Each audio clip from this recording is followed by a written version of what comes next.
Firman melihat kemarin di sidang Nikita Mirzani seperti apa nih berseteru kembali dengan JPU? Oke, selamat sore, saya Dr. Firman Chandra, saya advokat, pengajar, kaprodi, dan pemerhati hukum. Jadi sidang itu seyogyanya adalah adu argumentasi antara jaksa dan kuasa hukum. Itu yang paling penting. Supaya apa? Bisa melihat ada dugaan, dakwaan yang sesuai nggak, yang terbukti nggak, baik objektif ataupun subjektif terkait dengan tindak pidana yang didakwakan. Harusnya di sana. Kemudian hal-hal lainnya kita masuk ke NM, sejatinya tidak perlu ada sebuah hal-hal yang di luar non-hukum. Di luar non-hukum itu adalah pertengkaran yang tidak masuk substantif dari perkara ini, baik saksi, keterangan saksi, dan atau alat bukti. Harusnya dicari saja argumentasi yang paling masuk akal sesuai dengan fakta persidangan. Jadi hal-hal yang sifatnya baju orange lah, borgol lah, kemudian pertengkaran lainnya itu sejatinya tidak harus masuk ke substantif di persidangan. Memang kalau saya memahami, kalau tidak ada hal-hal kayak begitu tidak seru persidangannya, kan begitu. Tapi yang harus dimaknai adalah dalam persidangan itu masing-masing punya tupoksi. Pengacara adalah membela, jaksa adalah menuntut, hakim adalah memutus. Tidak boleh ada pertempuran atau pertengkaran di dalam persidangan ataupun di luar persidangan. Harusnya mencari esensi tindak pidana yang pas saja, supaya bisa masuk di tuntutan dan namanya pledoi. Jadi sebenarnya harusnya ke sana. Karena bagaimanapun jaksa penuntut umum itu punya kekuasaan, punya wewenang, punya tupoksi untuk menuntut seorang terdakwa. Dan di Indonesia lagi-lagi tuntutan itu luas, antara 1 tahun sampai misalnya 20 tahun. Kasus-kasus tersebut antara misalnya pencurian atau penggelapan 1 sampai 4 tahun. Nah, bagaimana jaksa penuntut umum menuntut 4 tahun? Semestinya 1 tahun. Nah, ini contoh dakwaan yang ancaman maksimumnya adalah 20 tahun. Jadi harusnya bisa dipahami di situ. Jaksa boleh saja menuntut berapapun karena ada range-nya sampai 20 tahun. 20 tahun itu waktu yang lama gitu. Kenapa tidak membuat damai dalam persidangan? Kenapa tidak membuat persidangan itu kondusif? Fokus saja kepada yang namanya alat bukti, baik alat bukti dokumen, alat bukti saksi, nanti alat bukti saksi ahli, dan lain-lain, baik JPU dan atau kuasa hukum. Sehingga apa? Persidangannya menjadi sebuah tukar tambah intelektual, adu argumentasi. Jaksa pasti mendakwa dakwaan primer, dakwaan sekunder, dan dakwaan tersier sesuai dengan dakwaannya. Mulai dari pengancaman, pemerasan, jungto ke Undang-Undang ITE, jungto ke Undang-Undang TPU, TPPU, dan itu ancaman hukumannya sangat-sangat tinggi, 20 tahun gitu. Nah, nanti kuasa hukum membantah dengan argumentasi saksi yang meringankan di saksi fakta dan saksi ahli. Saksi ahli pun harus dihadirkan, jangan hanya satu. Ada ahli pidana, ahli bahasa, ahli bisnis, ahli investasi, dan lain-lain. Sehingga apa? Bisa membantah dakwaan yang ada di dalam persidangan. Jangan keluar, jangan terpancing. Ini sebenarnya hal-hal yang non persidangan harusnya diminimize. Takutnya nanti apa? Masuk ke dalam sebuah nurani perasaan yang tadinya ingin menuntut sekian tahun jadinya melebihi. Karena boleh saja jaksa menuntut, karena ancaman hukumannya itu sampai 20 tahun. Tapi kalau kita bisa wise dalam persidangan, tidak emosional, mungkin bisa jadi akan tuntutannya lebih di bawah itu mungkin. Jadi kalau menurut saya yang sifatnya non-substantif persidangan lebih baik dikurangi karena akan memantik JPU. Bagaimanapun JPU adalah nama bahasa Yunaninya itu atau bahasa Latinnya Domitis Litus, pengendali pokok perkara dalam persidangan. Hakim akan melihat dari tuntutan baru memutus. Kalau tuntutannya maksimum, hakim bagaimana bisa memutus rendah? Hakim pasti akan memutus di bawah atau sama. Samanya pun sama dengan tuntutan, di bawahnya nggak mungkin jauh. Misalnya JPU menuntut 20 tahun misalnya. Hakim akan memutus itu nggak mungkin 1 tahun. Pasti di atas 15 tahun. Pasti. Karena apa? Hakim ada room untuk memutus 2/3 dari tuntutan. Karena kalau di bawah itu, jaksa akan melakukan upaya banding dan atau kasasi. Artinya ada upaya hukum berikutnya dari jaksa penuntut umum. Tapi kalau memutusnya, misalnya ini contoh, tuntutannya 20 tahun. Hakim tuh boleh memutus 16, 17, 18, 19. Atau sama. Nah ini pentingnya sebuah wise dalam persidangan. Jangan sampai memantik personal thing gitu, harga diri, pride dari lawan kita. Dalam pidana lawan kita itu adalah jaksa yang kepanjangan dari penyidik, yang kepanjangan dari pelapor. Jadi pelapor melaporkan ke penyidik, penyidik memberikan hak untuk mendampingi dalam persidangan adalah jaksa penuntut umum. Jadi upayakan hilangkan kecurigaan, hilangkan hal-hal yang sifatnya adu argumentasi di luar persidangan.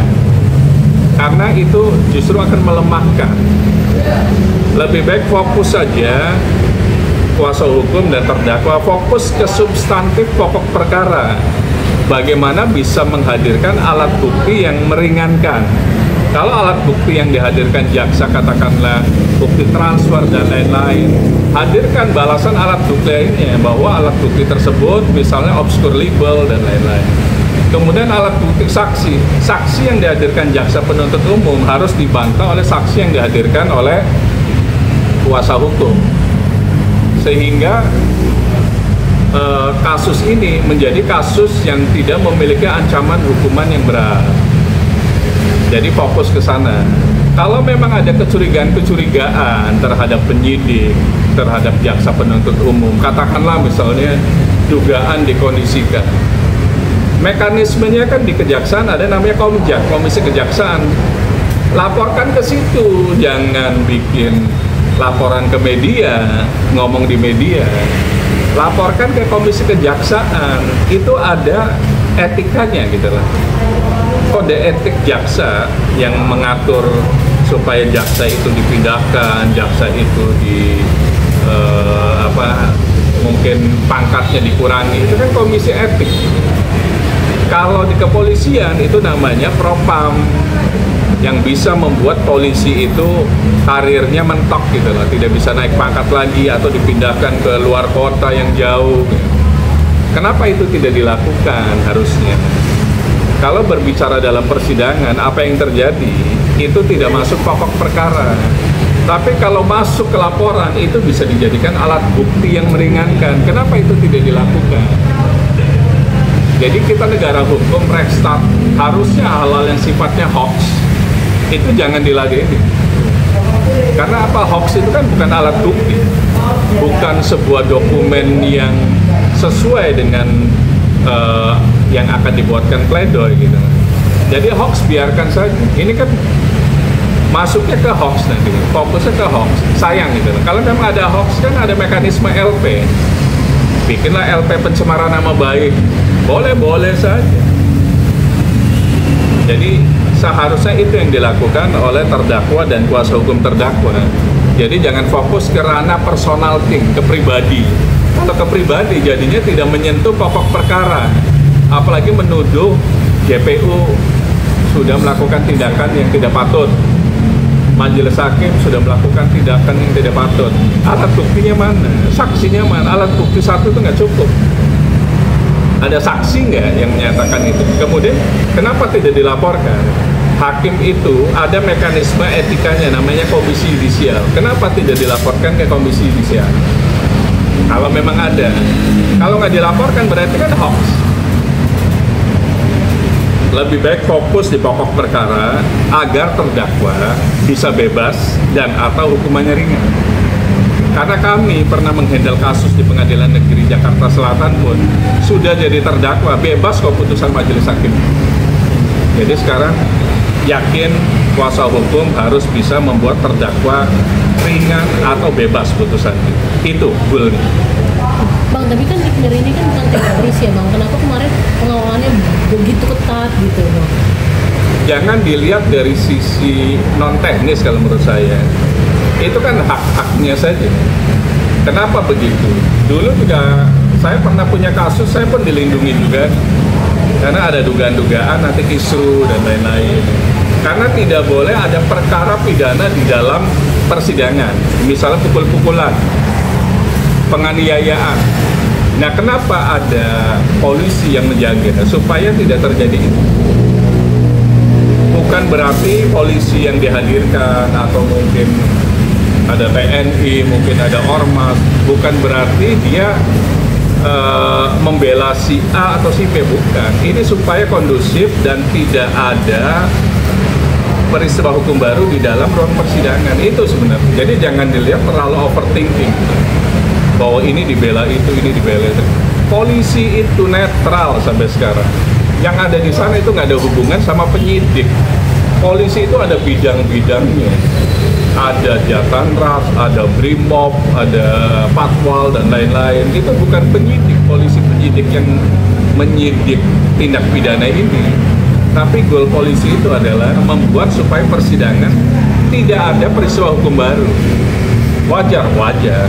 Permintaan siapa? Ya mungkin bisa jadi permintaan dari pengadilan. Karena pengadilan nggak punya polisi, dia hanya punya security. Takutnya ada kisru. Dan faktanya kan sudah mulai dugaan-dugaan itu ke sana. Ada yang masuk gitu lah, ada yang mungkin memanfaatkan kondisi persidangan itu untuk kepentingan, ya kepentingan kita nggak tahu siapa kepentingannya. Jadi polisi yang hadir dalam persidangan tersebut itu sifatnya netralitas karena kita restart negara hukum. Bang, tapi tanggapannya Abang sendiri melihat JPU yang tiba-tiba merekam Nignir saat terjadi sesuatu di dalam, apakah sudah sesuai adabnya? Secara kan harusnya JPU itu netral Bang. Sebenarnya merekam atau tidak merekam, mungkin saling-saling merekam kalau menurut saya. Merekam itu bukan sebuah perbuatan hukum sepanjang diperbolehkan oleh majelis hakim. Kadang-kadang majelis hakim kan nggak boleh merekam. Ada satu persidangan nih, majelis hakim di dalam persidangan ngomong semuanya tidak boleh merekam. Berarti kan media pun nggak boleh. Tapi kalau tidak ada pembicaraan, tidak boleh merekam, perintah majelis hakim, tidak boleh merekam misalnya. Berarti boleh kan?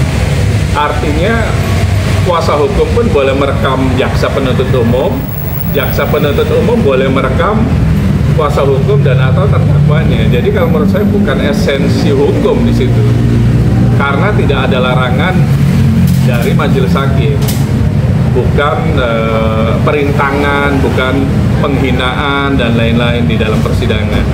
Jadi masing-masing boleh, apalagi perekamannya kan sudah selesai atau belum mulai, itu boleh. Tapi kalau dalam persidangan, gimana mau merekam orang lagi konteksnya ini membacakan dakwaan, saksi dan lain-lain, ini lagi memberikan kesaksian dan lain-lain ya. Jadi saya meyakini itu sudah ditutup sidangnya oleh majelis hakim atau belum dibuka. Jadi boleh, karena tidak ada perintah dari majelis hakim tidak boleh merekam.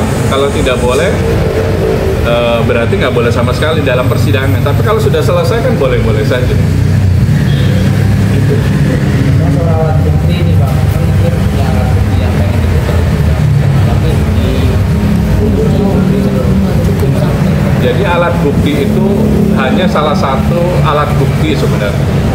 Artinya sepanjang alat bukti itu diyakini ada dugaan tindak pidana, kan bisa diserahkan kemana? Ke komisi etik. Kenapa tidak diserahkan ke komisi etik? Misalnya ada dugaan bahwa sudah dikondisikan tanda kutip masuk ke undang-undang tindak pidana korupsi dan lain-lain. Kenapa tidak dilaporkan sebagai alat bukti ke Propam kepolisian, dilaporkan ke Kejaksaan Komjak, dilaporkan ke Komisi Yudisial, dilaporkan ke komisi-komisi lainnya, Komnas HAM dan lain-lain. Kalau tidak dilaporkan hanya menjadi alat bukti semata atau petunjuk. Karena kita nggak tahu itu suaranya siapa, kan harus ada forensik juga, lab forensik untuk mengatakan itu suaranya si A, suaranya si B, suaranya si C, dan isinya apa. Dan balik lagi, menghadirkan alat bukti dan saksi itu tergantung majelis hakim. Kalau majelis hakim bilang tidak, gimana?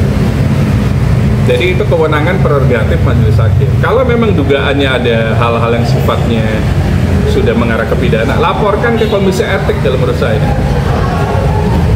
Itu.